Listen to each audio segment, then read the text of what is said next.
ಕೊನೆಯವರೆಗೂ ನಮ್ಮ ನಂಟು ಮುರಿಯೋದುಂಟು. ವೀರಶೈವ ಲಿಂಗಾಯತ ಸಂಘಟನಾ ವೇದಿಕೆ, ವೀರಶೈವ ಲಿಂಗಾಯತ ಸಂಘಟನಾ ವೇದಿಕೆ.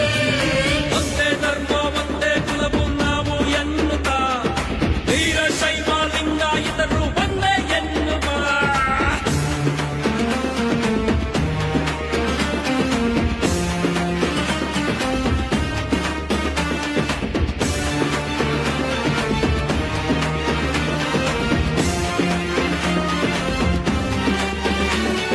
ಬದಲಾದ ಕಾಲ ಮತ್ತೆ ತಿರುಗಿಸೋಣ, ಒಂದಾಗಿ ಧರ್ಮದ